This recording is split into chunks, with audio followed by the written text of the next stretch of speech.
Assalamu alaikum, Dr. Zakir Naik. My name is Adnan Jahangir. I'm a medical student and I'm an atheist, but this lecture has convinced me otherwise that Assalamu alaikum is one of the best greetings. My question is, how... You're an atheist or a Muslim? No, I'm a Muslim. I'm an atheist, ex-Muslim. You were a Muslim, now you're an atheist. Okay, brother, go ahead. All right. My question is of two parts. First one, what is the stance of Islam on evolution? And two, what is the stance of Islam on apostates?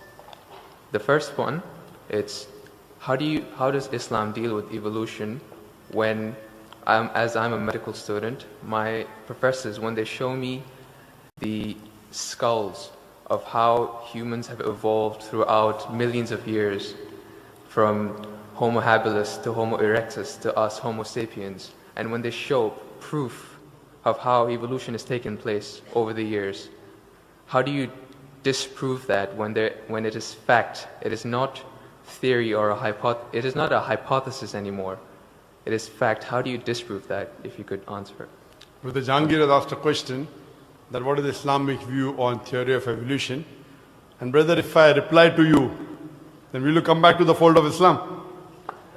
If it's a convincing enough answer. If I give a convincing reply, will you come back to the fold of Islam? Inshallah. Inshallah. Good. Brother Jahangir has asked a question. He said you are the Muslim and now he's an atheist. And he asked what is the view of the theory of evolution? For complete, you can refer to my talk on Quran and modern science, which covers in the question and answer session theory of evolution. As far as the question on theory of evolution is come, there is no book so far that I have read which talks about fact of evolution. Theory of evolution means the theory. And when we talk about theory of evolution, we start thinking of Charles Darwin. He wrote a book called The Origin of Species. And in that book, he says that he went on a ship by the name of HMS Beagle, and he went on an island by the name of Calotropis, and there he saw birds pecking in niches. Now, depending upon the niches, the holes they pecked, the beak became short and long. Based on this observation, he propounded his theory of evolution. He propounded his natural selection. And Charles Darwin, he wrote a letter to his friend Thomas Thompson in the 19th century. And he said that I do not have proof as far as my theory of evolution is concerned. There are missing links. But because it helps me in rudimentary organ, it helps me in classification, I have propounded this theory.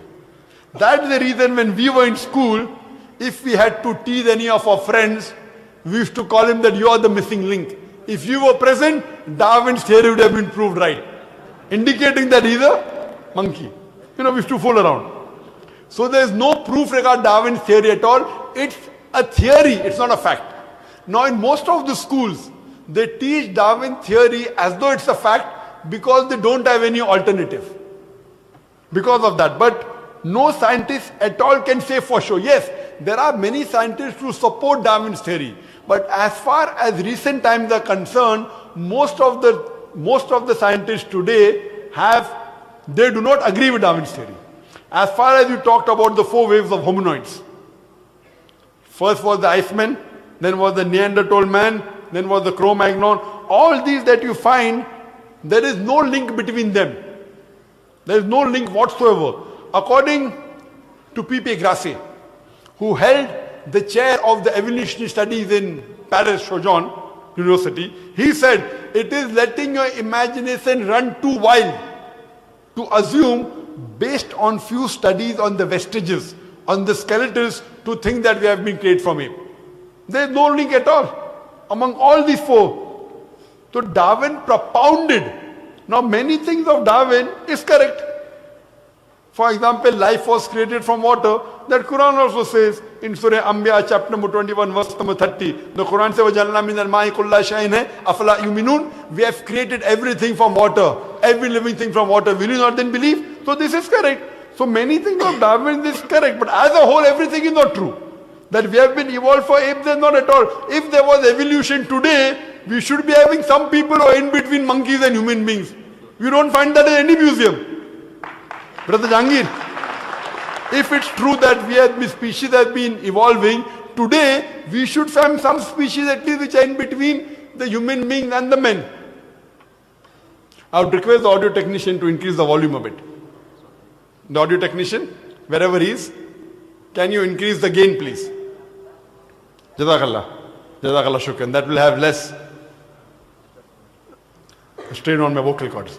So all these today, even according to molecular biology, according to the specialist of molecular biology, they say it is absurd to think that our DNA of the human beings have been evolved from ape. It's not possible at all. There are many books written against Darwin's theory. Now just because today, because there is no substantial fact, that's the reason in school yet you teach about Darwin's theory. But if you read the latest researches, most of the scholars today do not believe in Darwin's theory as a whole to be correct.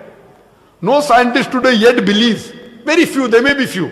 But the majority, they disagree that we have been created from apes. And that's what the Quran says, that we believe in the theory of creation, not in the theory of evolution. The theory of creation, not the theory of evolution. Or rather, I should say the fact of creation. Hope that answers the question, brother. No. So where was the question? What did you not understand? What you say, it is true. It was true. 150 years ago, it was true. It's not Darwin's theory anymore. 150 years of research has said that it's not once. He was just the one who started the ideology of evolution. It has gone over loads, 150 years worth of research with the latest scientific advancements, that it's not what you're saying. When my professor shows me proof, it's not just from apes, which is completely certain. When you see proof how the common cold evolves pathogen, like when it changes its own morphology just to keep up to date with today's vaccines, it's evolving its defense mechanisms against today's latest vaccine. Brother, that's let me tell you one thing. Right there. Let me tell you one thing. It's not Darwin's theory anymore. Let me tell you one thing, brother. I am a medical doctor, and there are many researches being done. If it turns out to be a fact, it has to come in the medical college. It is in medical college. I'm taught this in university. Sorry? I'm taught evolution in university. It's not in school anymore. I'm talking about medical. University, you learn about theories and researches. Even in medical, you learn about theories and researches. Once it becomes the fact, it comes into textbooks of medicine. I don't know of any textbook of medicine in any college in the world which says that we have been evolved. It is all these are theories, and I know the research is being done. Even Darwin's theory never came in the medical textbook. And even what you're talking about, I know there are new and new researches being coming on. But none of them yet has proved it to be a fact of evolution. The statement by itself, theory of evolution, means it's a theory. So by English language itself, you don't have to be a researcher. When you say theory, it's a theory. When the theory becomes a fact, it changes, that thing changes into a fact. So by the basic you saying theory of evolution, it means it's an hypothesis. No. It is not yet a thought. It's not yet a fact. There's a difference between hypothesis and theory. A theory is something in science that has the highest honor. When something gains the word theory, it's fact. The theory, in theoretical terms, it's the theory of gravity, but we don't say it, we just say it fact. Same way, we say the fact of gravity. Sorry, what did you say? Theory of what? Gravity. If you say it in theoretical terms, but it's no theory of gravity. It's a law of gravity. I'm sorry. I'm sorry. It's the law of evolution. I'm sorry. Your knowledge of science is very weak. It is Boyle's law. It is not Boyle's theory. It is Archimedes' principles. It's not Archimedes' theory. Whatever's theory, when it becomes a fact, it changes into law. I'm sorry, your knowledge is so weak, and I wouldn't like to continue. Your knowledge is so weak. My question, I'm not here to teach 2 + 2 = 4 in the audience. In the question answer session, you ask a question, I give the answer. If you like it, you keep it. If you don't like it, you throw it. Okay, just the thing is that if your knowledge is so weak, you're saying theory is the highest thing in science. I'm sorry, you're absurd. I'm a medical doctor. Theory is the highest thing in science. I'm very sorry, brother. If someone I'm very sorry. Theory is never the highest thing in science.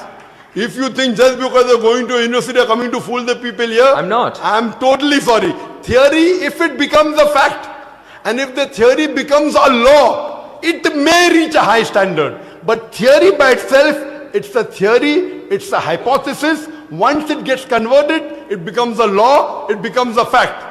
Newton's law, it becomes a fact, it becomes a law. I'm sorry to say that by itself, calling it a theory means it is not yet an established fact. The heart pumps blood. Is it a theory or is it a fact? It's a fact. No, Because the there's theory of heart pumping blood. Theory of heart pumping blood now. Now if I'm going to teach you English language here, I feel you are wasting the time of the people. Surely, if you can't understand simple English, that what is the difference between a theory, that theory is the highest thing in science, then I'm sorry, you'll have to go back and learn science.